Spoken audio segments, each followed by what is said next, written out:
Karibuni na ujambo mtazamaji, pia msikilizaji wa channel yako pendelevu Kuna Nini News. Kuna Nini News ni channel yako TV online iliyo na makao yake huko nchini Uingereza. Tunakuletea habari za Jamhuri ya Kidemokrasia ya Kongo, habari za kanda kama vile zile za kimataifa. Leo ni siku ya Jumanne ya tarehe Aprili 7 mwaka wa 2026. Haya ni matangazo yetu ya usiku.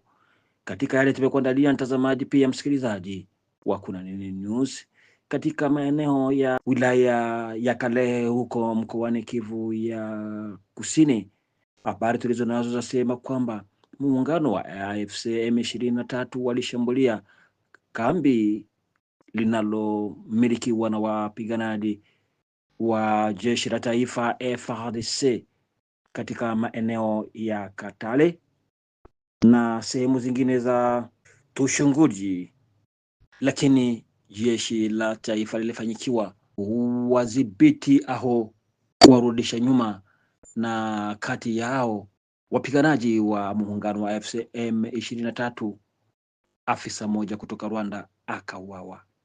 Kulikoni?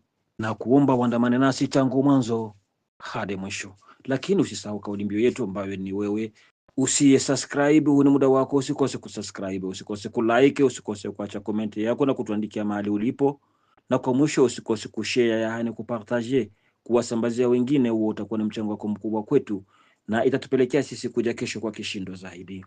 Mtazamaji pia msikilizaji wa Kuna Nini News, habari tulizo nazo zasema kwamba mapema leo hii muungano wa AFC M23 walishambulia jeshi la serikali ya Jamhuri ya Kidemokrasia ya Kongo FARDC katika maeneo ya Tushunguti na sehemu za Katale huko mkoani Kivu ya Kusini, ni ndani ya eneo la tarafa la Kalehe.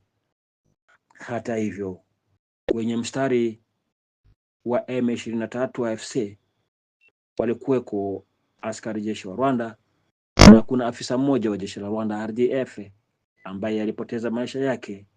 Duru zinasema kutokana na hali hiyo, ikumbukwe hapa kwamba AFC M23 na kwa upande wao wametoa kitangazo ambacho wamesema ni jeshi la taifa FARDC walioshambulia maeneo yao katika sehemu mbalimbali walizozitaja, wakitaja kitongoji cha Lumbishi, Katale, Tushunguti, wakisema hivyo sehemu za Mikenke, Masisi, Kadasomwa, Shigisha, Rujinzi, Miti Mingi, Kundondo, Bijombo, sijue Bijingi, Rushimisha, Muramvya, Kanongo, Biziba, Mugogo, Wirango na Kabaraki.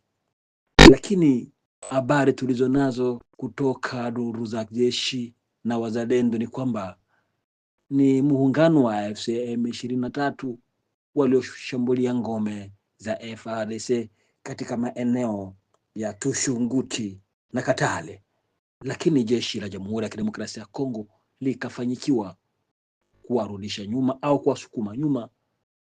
Pamoja na hayo, akaonekana afisa mmoja wa jeshi la Rwanda aliyeuawa, ambaye alikuwa miongoni mwa makundi hayo yaliyokuja kushambulia jeshi la taifa.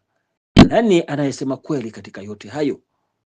Ndugu mtazamaji, pia msikilizaji, tuyaachie majira muda, lakini tukumbushe hapa kwamba mapambano yaliripotiwa ni sehemu zinazojulikana kama vile Ziraro. Ziraro ni kongamano mpya ambayo imeundwa miongoni mwa maeneo ya usultani wa Bahavu huko mkoani Kivu ya Kusini. Na ni kufikia hapo sina cha ziada, nimekamilisha yale ambayo nimekuandalia usiku wa leo, lakini nakuomba wewe ambao bado ulikuwa huja subscribe usiondoke. Ikiwa bado huja subscribe, usikose ku like, usikose kuacha comment yako na kutuandikia mahali ulipo, na kwa mwisho usikose kushare, yaani kupartage, kuwasambazia wengine. Huo utakuwa ni mchango wako mkubwa kwetu na itatupelekea sisi kuja kesho kwa kishindo zaidi. Acha nikushukuru wewe uliyokubali kuandamana nasi tangu mwanzo hadi mwisho. Asante basi kwa kuichagua Kuna Nini News kuwa kituo chako cha habari.